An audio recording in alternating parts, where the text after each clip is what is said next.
Everyone was taken aback when this man showed up at the wedding. However, they were mute when he took the mic. Welcome to USA Stories channel. Do not forget to subscribe and activate the bell button to receive all new updates. Now let's go to the story. John was a 40-year-old vagrant.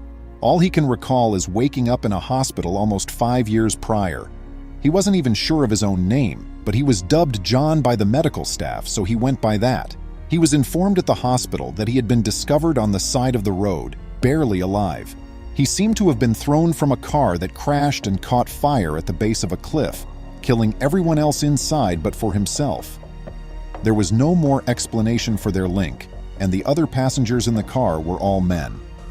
Although the physicians were aware that the accident had caused amnesia, they believed it was only a transient condition and that he would eventually retrieve his memory. When he was well enough to be released, they let him go with the expectation that he would return home because they were unable to locate his family because he did not have identification on him. But because he didn't know where home was, John chose not to go there.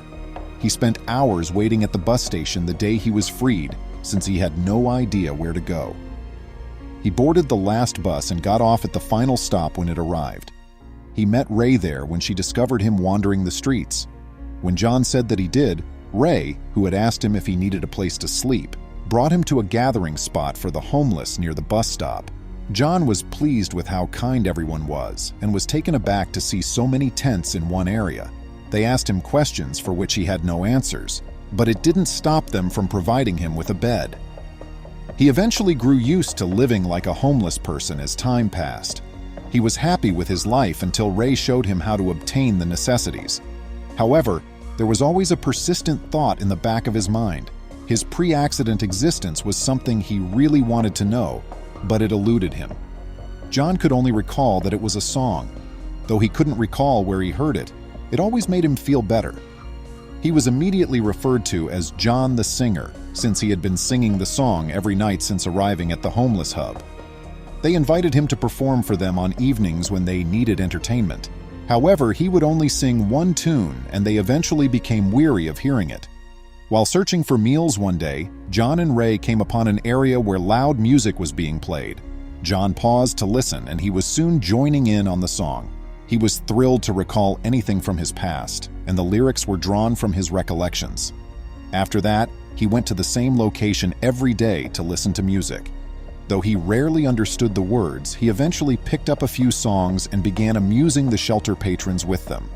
A buddy of his once advised that he start singing to get money. He began charging $1 for each request once everyone gave their approval.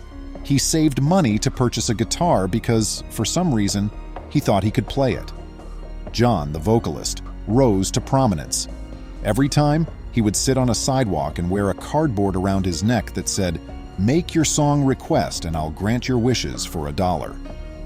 Every time, John brought his profits to the shelter so that they might be divided. Although John appeared content in his new life, there was always the unanswered issue regarding his background. A couple was arranging their nuptials just across the nation.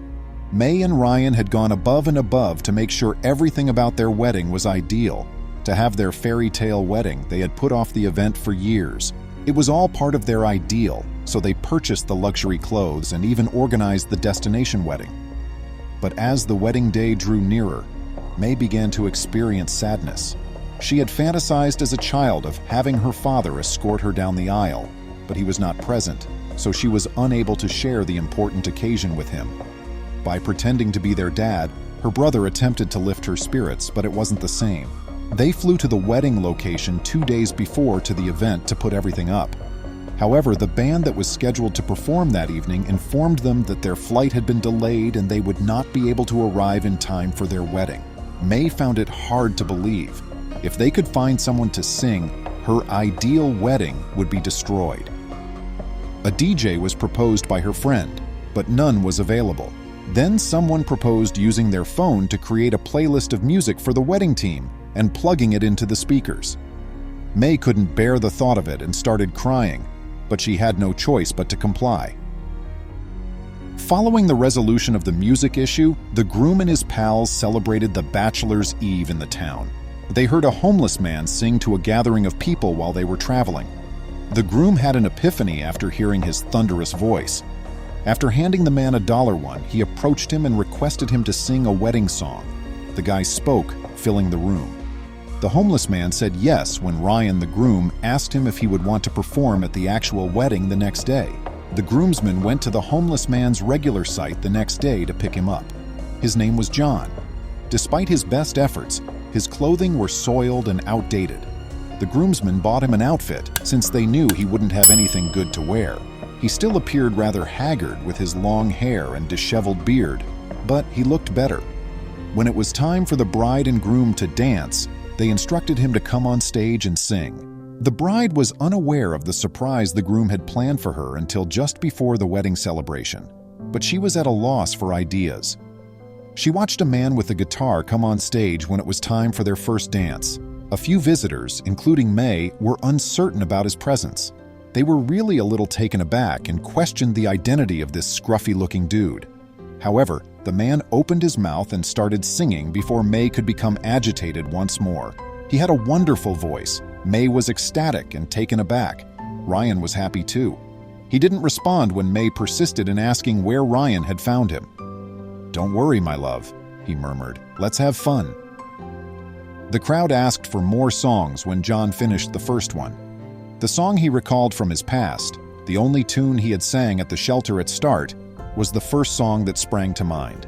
The bride abruptly stopped dancing as he picked up the microphone and started to sing. Taking a close look at the homeless man, she exclaimed, "Dad!" Her dad had written this song just for her, which was why she'd asked. When she was younger, they had both sang it a lot.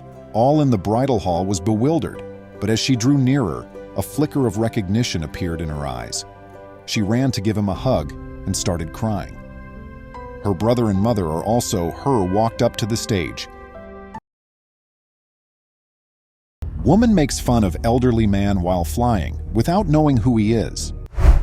The normal buzz of the engines and the whispers of passengers getting comfortable in their seats filled the cabin of the aircraft.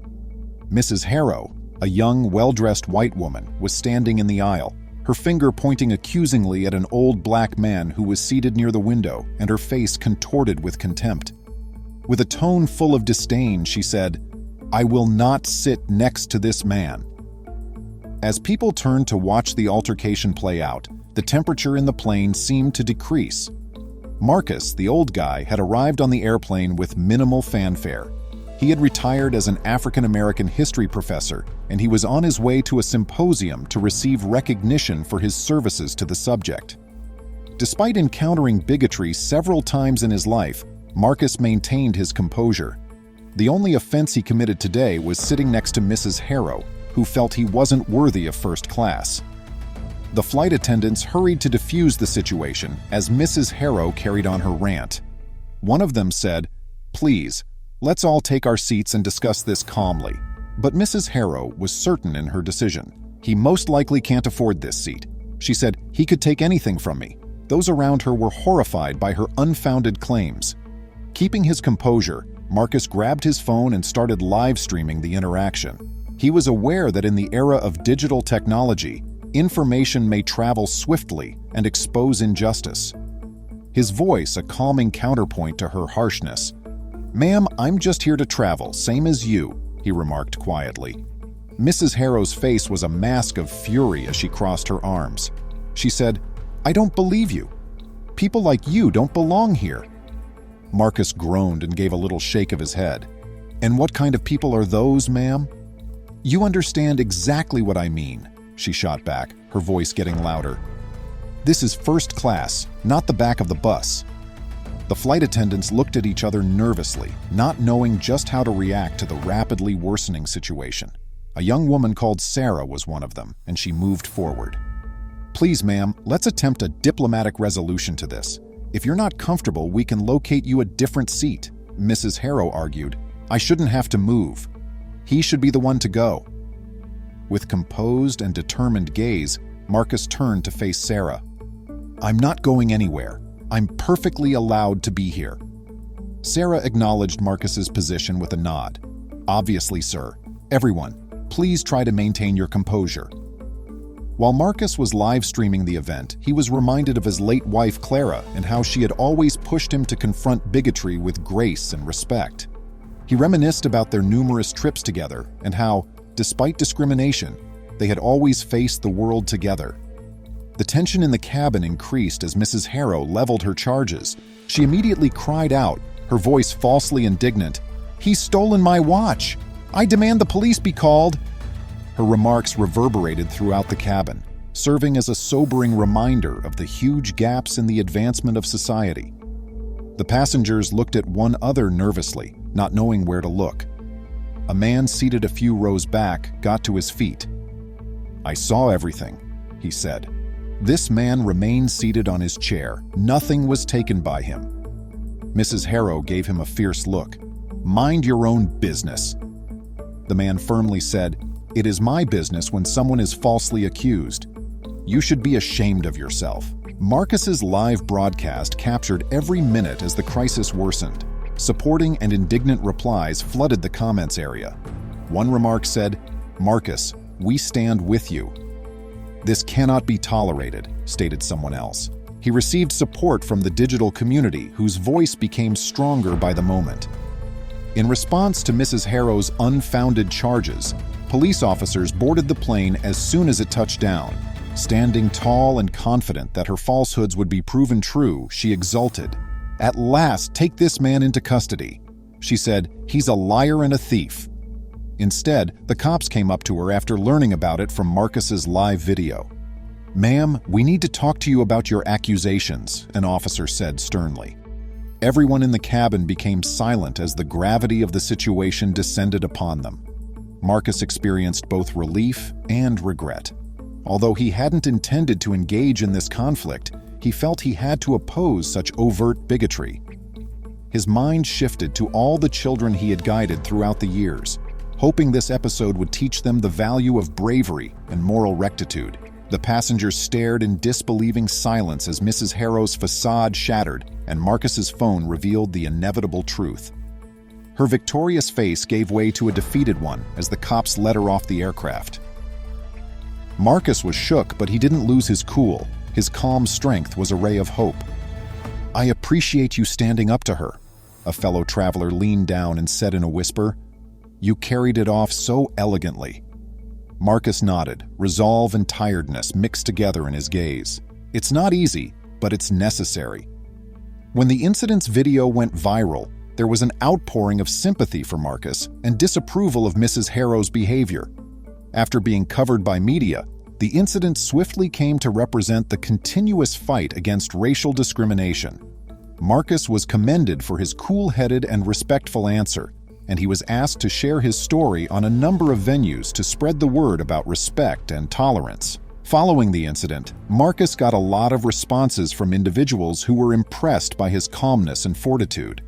The symposium organizers reached out to him and conveyed their admiration and support. Marcus's narrative served as a reminder of the value of sticking up for what is right and the strength of truth, in addition to bringing attention to the ubiquitous problem of racial discrimination. Marcus thought back on his journey to this point as he readied himself for his symposium address. Knowing that his acts had started a worthwhile discourse gave him a new feeling of purpose. His late wife Clara, whose steadfast support had always been his beacon of hope, was honored with a speech devoted to her. Marcus observed the audience from the podium on the day of the symposium. Taking a deep breath, he addressed the group, aware that his words and deeds may have an impact. He felt Clara next to him as he talked, a reassuring reminder that he was never fighting this battle alone. Marcus said in a strong and firm voice, "The tragedy on that plane served as a vivid reminder of the work that still has to be done, but it also demonstrated the possibility of change. The truth, no matter how difficult to accept, may shine through the shadows thanks to social media's ability to magnify the voices of people who oppose injustice."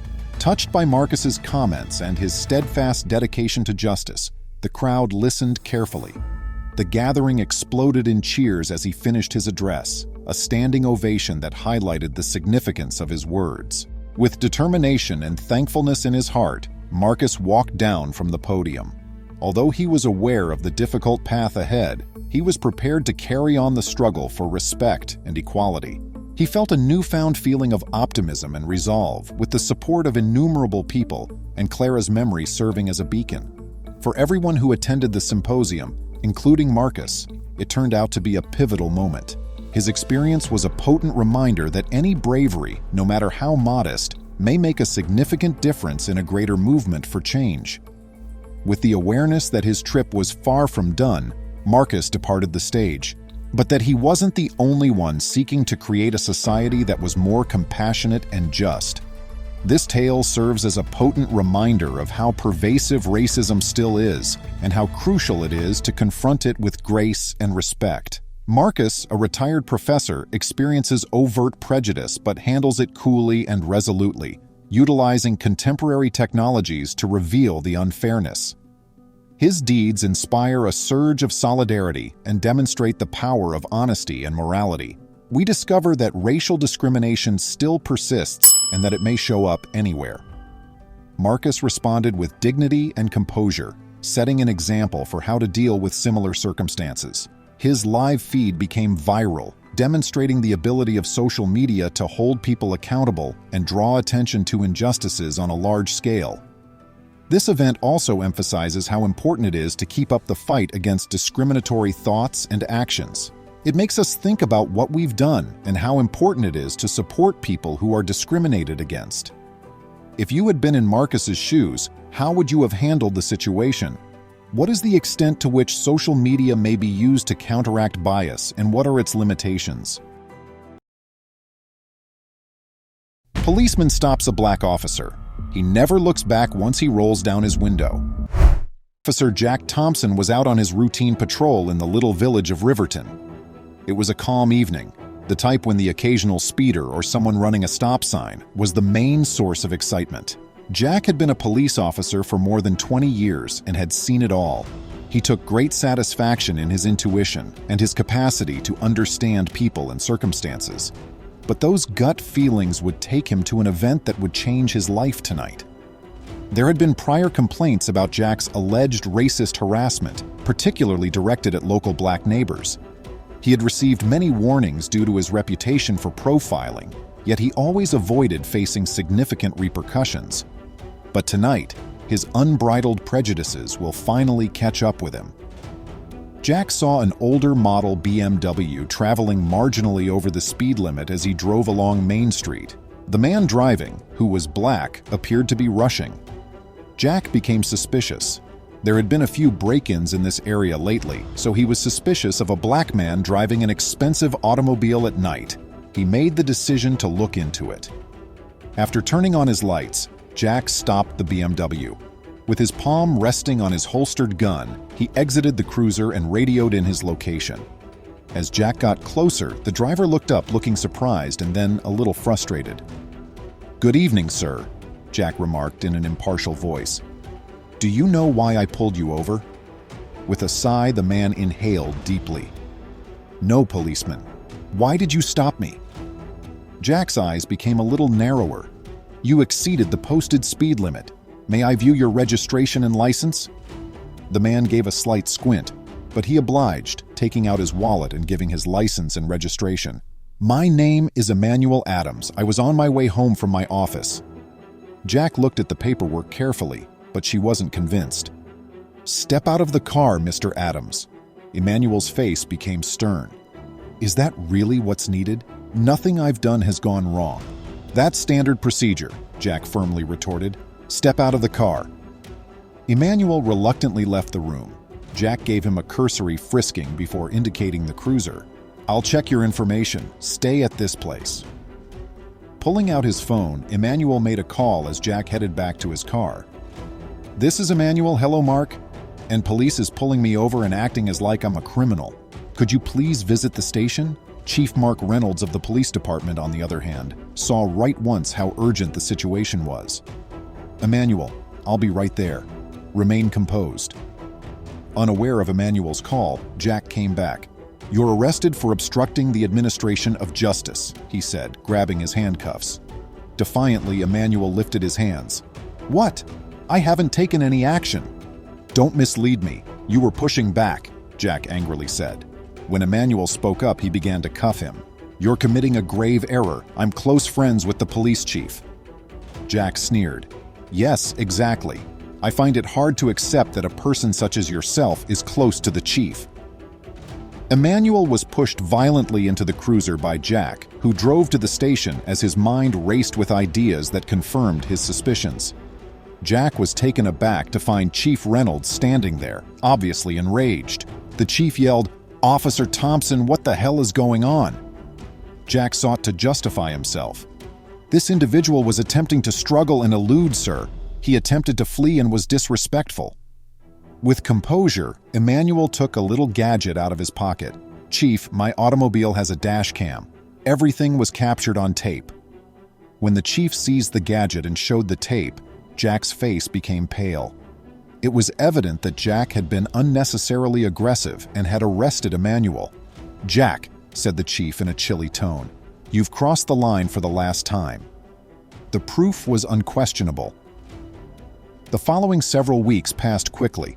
Jack was sued by Emmanuel for wrongful arrest and racial profiling. The community was outraged when the dashcam footage was made public. Jack received a lot of criticism.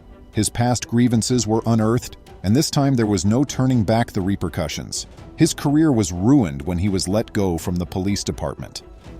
In the meanwhile, Emmanuel's case brought attention to the Riverton Police Department's need for reform. Following a comprehensive investigation prompted by the complaint, new training initiatives and procedures were developed with the goal of eradicating racial prejudice. In addition to practicing law, Emmanuel became an activist for civil rights, utilizing his background to drive legislative changes. In addition to altering his life, his meeting with Jack Thompson ignited a campaign for equality and justice in Riverton. Jack, on the other hand, had to face the consequences of his conduct. Though tough, the lessons he acquired were essential. He came to see that his prejudices had rendered him blind, causing him to act unfairly and harm innocent people. Ultimately, each of the soldiers was a character in a far bigger drama, one that was being written every day. The interaction marked a sea change and offered hope for a more equitable and better future. The little village of Riverton has changed significantly. A civil rights task group had been monitoring the police department, and it had started making long-needed adjustments. All officers were required to wear body cameras, and frequent training sessions on de-escalation and racial sensitivity were implemented. In order to make sure the modifications were actively implemented rather than only put on paper, Chief Reynolds took the initiative. The neighborhood became aware of the change. Racial profiling complaints declined, and the people the police served developed a cautious but growing sense of confidence. As a well-known person in the community, Emmanuel kept up his dual roles as an advocate and a lawyer. He frequently gave speeches at town hall meetings, discussing his personal story and highlighting the significance of justice and responsibility. His presence served as a constant reminder of the potential for change, and his voice held weight. Emmanuel received an invitation to give a speech about civil rights and the value of speaking out against injustice at a nearby high school one evening. Teachers, parents, and kids crowded into the auditorium. Using both his own experience and the longer history of civil rights fights, Emmanuel gave a stirring statement. His final words to the youthful crowd were one of optimism and exhortation, urging them to stand up for what's right. One of the young black students approached him after the lecture. "Mr. Adams, I was really impressed by your narrative. To assist others and change the world, I also want to practice law." Emmanuel grinned, seeing the tiny child as himself. "It's fantastic. Recall that although this route is noble, it is not simple. Never be afraid to ask for help if you need it." Jack Thompson had time to consider his conduct since he was now unemployed and faced legal ramifications. His reputation was destroyed, and there had been a strong outcry from the public. As part of his legal settlement, he had to go to mandated therapy sessions, which he originally refused but eventually found to be insightful. During a session, a counselor made him face the consequences of his prejudices. "Jack, it took more than one terrible night to justify your conduct. They belonged to a pattern. You must acknowledge the hurt you've done and make an effort to alter those deeply held beliefs." Jack took some time to grasp, but eventually he did. After contacting a support group for ex-law enforcement personnel, he got in touch with other people who had to deal with comparable situations. The group meetings were challenging, but healing, enabling Jack to face his history and begin the process of reconstructing his life. Additionally, he worked with at-risk adolescents in community centers as a volunteer, getting personal knowledge of the difficulties they encountered. It was eye-opening to be exposed to many viewpoints. Jack had a broadening perspective on the world and saw the value of justice and empathy. After years of hostility and mistrust, Riverton began to recover. The endeavors to restructure the police force and enhance ties with the community were yielding positive results. This shift was largely attributed to Emmanuel's advocacy and Jack's redemption tale, which stood for the potential for growth and peacemaking. There was a resurgence of solidarity and local companies started to flourish. After declining attendance in previous years, the annual town fair was suddenly humming with activity. People from various walks of life gathered to celebrate their community, laughing, eating, and telling tales. Emmanuel saw the happy spectacle from the throng. He was really satisfied that the challenging path he had gone through had resulted in significant transformation. While Riverton was far from ideal, it was moving in the direction of being a more equitable and welcoming community. Chief Reynolds called Emmanuel as dusk was falling over the fairgrounds. "Emmanuel, I wanted to express my gratitude once more for everything. Your bravery and tenacity allowed for all of this to happen." In response, Emmanuel said, "Chief, we did it together. This is only the start. Though there is still much to be done, I think we're headed in the right direction." It was then that Emmanuel understood meaningful transformation required a team approach. It takes bravery, persistence, and a readiness to face hard realities. The tale of Riverton served as a monument to the strength of one person banding together to fight for equality and justice. Please remember to subscribe to our channel, give us a thumbs up, and turn on the notification bell so you won't miss any of our videos. If you enjoyed the tale, the next video that plays on your screen will probably move you too.